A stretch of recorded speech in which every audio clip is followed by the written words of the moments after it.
Hi Capricorn, it's Kajora Lovely with your general reading for the month of March 2019.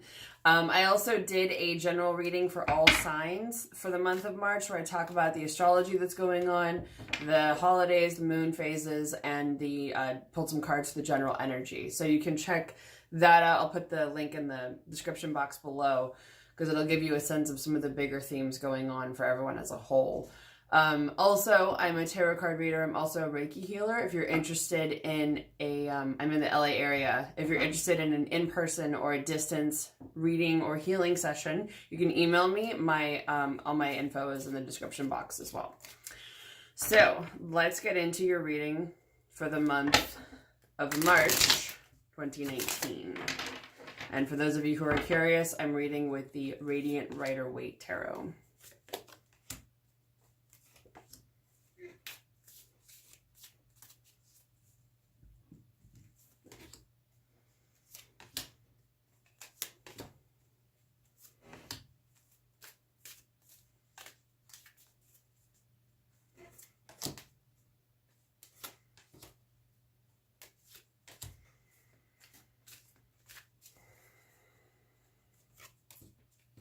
It'll be an interesting one. A lot of them have been this month. Okay, so where you are now is the Two of Swords. This usually means that you're in the middle of making a decision, but you're kind of feeling like you're at a stalemate. This card, I always hear the name Hecate.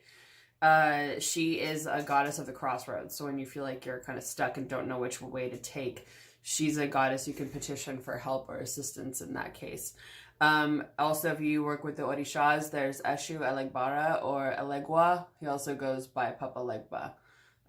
He has a bunch of different names, but he also is, I want to say the commander of the crossroads, but that's not exactly what he's known for. But if you're interested in learning a little bit more about those, you can always look them up or work with practitioners who know those spirits really well. But if you want just some basic information, let me know, and I'll post it below in the comments for you guys. I do have some information about both of those people or spirits. And also where you're at is Four of Swords. This is about taking a break. This is something that's influencing you right now. It's about a period of rest. I don't know if it's a period of rest you're too happy about. So also where you're at is Judgment in reverse. There's some kind of awakening, epiphany, or realization that you might be avoiding or reluctant to see. Let me see what that is, what that has to do with in your life. The Moon in reverse. I feel like everyone has been getting this card. Well, a lot of signs, not everyone, but a lot of signs have been getting that card this month. So it could, it's very similar. The Moon is about going inward, doing some shadow work, looking at the darker aspects of yourself, often the things that you maybe aren't too excited about. The parts of yourself that you're maybe not terribly happy with, but taking a look at those honestly and then applying some hope. So what's interesting too is you've got Pisces energy and then Aquarius energy with you there as well. What I'm hearing is applying hope and gratitude to everything you do. So it feels like whatever's going on, that's important, because also what's influencing you at this particular moment is the Five of Pentacles. And often this can be coming from a mindset of scarcity or lack, feel like there isn't enough. Woe is me, poor me, maybe just a little bit for some of you. And this is very fascinating because the base of your reading, you have the Nine of Pentacles, which is about creating a solid base for yourself. It's about independent wealth, right?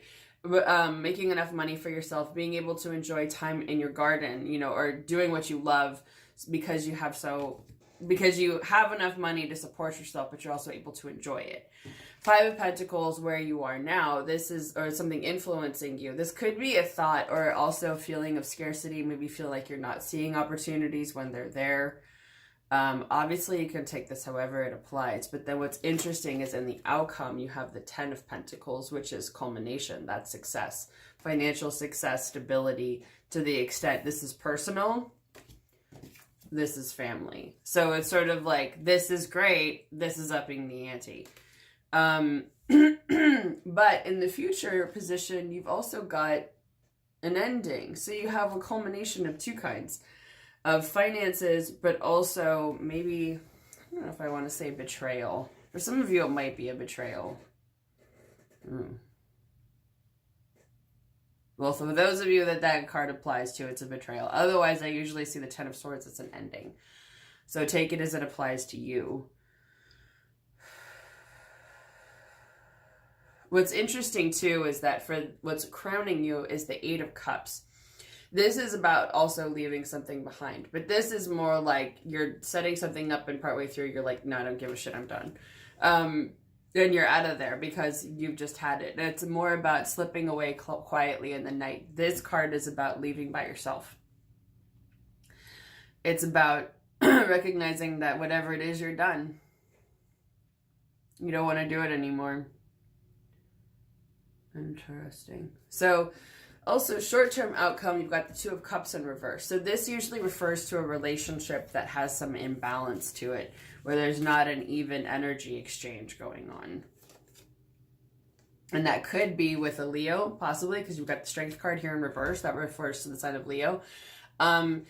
It could also be that you're not feeling as courageous or strong or powerful as you want to be, or the other person isn't. Whoever you're dealing with, it could also be that they're maybe not coming from the best place, that they're coming from a place of insecurity, being unsure with themselves, or it could be that you're being unsure with yourself. You know, I wonder if part of it too with this finances, and because the Pentacles, these guys, this relates to home, money, and work. It's the earth element. So since you have the insecurity card, then you have the balance card, independent now and then family in the future. How much of your insecurities are real and how much are they imagined? You know, I think it's, are you coming from a place of insecurity with some of these things? Are you coming from a place of doubt, of negligence, of they're saying self-regret, which I would take as things that you regret doing, choices you regret making. So if this applies to you, don't be so hard on yourself. Don't beat yourself up. It's okay. Have some hope and be like the water bear and give yourself some much needed love. You know, things are going to get better. It's going to be okay. You've got, you know, this culmination coming, but at the same time, I feel like this is interesting. In the future, you have the Sun in reverse. So this could also be part of what's going on with you guys. The Sun in reverse means things are good. You can't get much better than a happy baby riding a horse, waving a flag, right? Am I right? I mean, what else is happiness if not that? But this card, and speaking of Orishas, for those of you who work with them, that's funny because there's the sunflowers here, which relate to Oshun, who is the Yoruban goddess of love, sexuality. And that's her flower, and yellow is her color, just like the sun. So this also relates to the sign of Leo. So it's interesting that there's some Leo influence going on with some of you. But it's also about seeing the good things in life, which also is interesting because the vernal equinox is March 21st, which is when there's equal hours of daylight and nighttime. And so that could also be about maybe feeling like you're still coming out of the darkness, because you are the first half of this month. The second half, the days are going to get longer. We're going to get out of daylight savings time, thankfully. And the days will start getting longer. Won't get dark quite as early. But when this card comes up, it's often that there are blessings, there are good things in life, there are some successes. But when it's in reverse, it means you're not necessarily seeing them. So why? Why, boo-boo? Why aren't you seeing those things? You know, there are blessings there. You've got a victory coming. There is a delay because it's in reverse, but there is a victory coming. There's some celebration where you're going to get crowned. And there may be something coming that you want to actually dive into. I feel like it's this. It's not letting this rule you. So let me see. Let's see. What advice is there for Capricorn, for how to deal with this Five of Pentacles energy, moving out of this state of, or mindset of lack, or feeling like there isn't enough. Because you know, with this card, it's like they're walking past a church in the middle of winter. He's a leper and she's an older poor woman with barefoot in the snow. And they could go into the church if they want to. It's sort of, I like that the place and time that card is written, because it's very much like the choice is theirs. It's up to them. Do they notice that? Do they notice what's in front or next to them? What's beside them? And sometimes I take that as the opportunities that are available to you. Are you noticing everything that's there? All the goodness in your life. Okay. So, we've got 8 of Swords. Get yourself out of this fucked up situation. Whatever this is that makes you feel trapped, stuck, blindfolded, stuck between a bunch of swords, get the hell out of it now. This is really about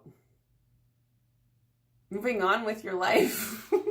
I get that with so many people, but with this, I often, because the swords are the element of air, so they represent thoughts. And it has to do with the mind. So I often see this as a limiting mindset. It's almost like this person talked herself into this situation. So I think it's important to note that in this, it's something you can get out of.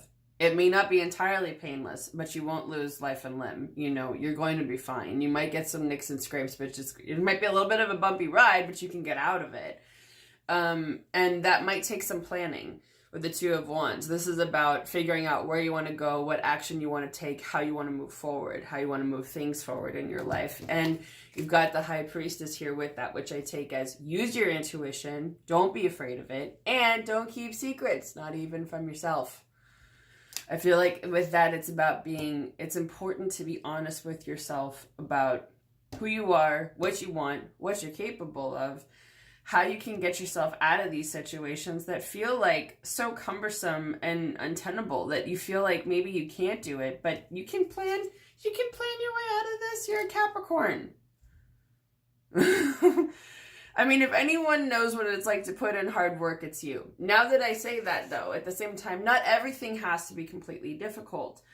You know, it's not, I feel like Capricorn, the sign of Capricorn can have a lot of yang energy, because a lot of what your sign is about pursuing. It's about wanting, making things happen. I feel like you have to always go after it. I've known some Capricorns who are like that. I feel like they have to push to get what they want.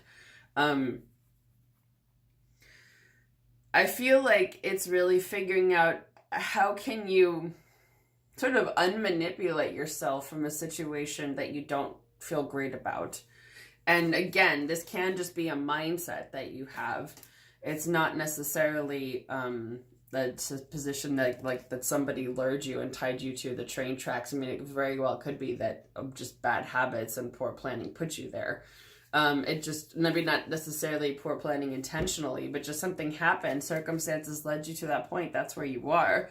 But it's something you can plan your way out of, you know?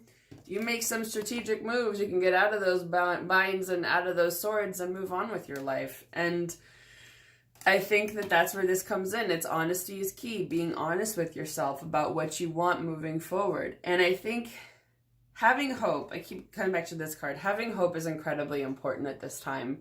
Having hope that the sun is going to rise again, things are going to move forward, you're going to hear birds chirping, you're going to smell flowers. I mean, it's kind of cheesy, but at the same time, what I found, the more I learn about like vernal equinox and those pagan holidays and the traditions around them, the more I realize how much it still affects us even today in the modern age, because we're still affected by the hours of daylight and sunlight.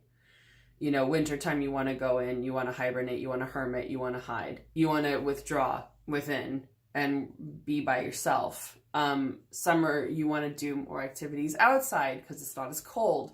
It's a little bit more fun. I mean, obviously there's different things you can do every time of year, but winter is a lot more about withdrawing. So just to keep in mind, just so you can go easy on yourself this month, because some of the readings, it seems like a lot of people have been beating themselves up for one thing or another. And honestly, I feel like we all do that far too often. It's not productive. It's not helpful. And don't worry, I do it too. Everybody does. But really, it's how can you turn that into a plan of action? How can you take that? I'm hearing like be discerning, have some discernment about where is it realistically that you want to put your energy moving forward. Where is it that you want to focus your energy? You know, like for example, we had this card. I know I didn't dwell on this one too long because it didn't really feel like a whole lot. The thing with this one is if you're not getting as much out of a situation as you're putting into it, it's not something you really want to be in. And if it's not making you feel like you're capable of being kind and compassionate and strong, is that really something that you want in your life? But, you know, don't forget to notice your blessings as well. Because of this sun in reverse in the future, I feel like you do have some good things coming. You have some good people in your life. You have a lot of good things. There's a lot of things to be thankful for. So take inventory, take note, take stock, thank those people. Even if it's like you're feeling whatever and you're having lunch with a friend and you didn't tell them how you're feeling and you're sitting there and you're like, ugh, I don't feel that great right now. And then they're saying something and you're looking at them and thinking, I am so grateful to have you in my life. For whatever reason, you know, maybe it's the way that they phrase something, their perspective on the world, the fact that they've been there for you through a slew of crap, you know, whatever it is always helpful to tell them, of course, how you feel. But it feels like some of you may have a moment like that where you're with someone and you realize how much you appreciate having that person in your life. It's important, I would say, to tell them, not just for their sake, but also for yours, because it's also about acknowledging for yourself. It's about stopping and taking that moment to say, I am grateful this person is in my life, not just I am grateful to you for the role that you play, but also saying to yourself and to your spirit guides, to the universe, thank you for having this person with me. In whatever way that they're guiding me, however they're teaching me, helping me, loving me, being my friend, being supportive, whatever it is, for however long it lasts, I appreciate that this person is in my life. Yeah, and it could be even that some of you, this could be that this, you know, this person may not be in your life a long time. This might even happen when you're breaking up with someone or firing somebody, but that doesn't mean they didn't teach you something. It doesn't mean they didn't play a role, whatever that was. It doesn't mean that there wasn't some valuable experience in your interaction and your time together. So I think it's important to acknowledge that when it comes up, to tell them, but also acknowledge it in yourself. So I'm going to leave you with that, Capricorn. I hope you have a wonderful month of March. Again, you can check out my general video for all signs for the month of March, because there are some helpful little things in there that might make sense as far as interacting with other people, because it's going to be a wild ride, if you can't tell. Anyway, I hope you have a wonderful month, and I'll see you again next month.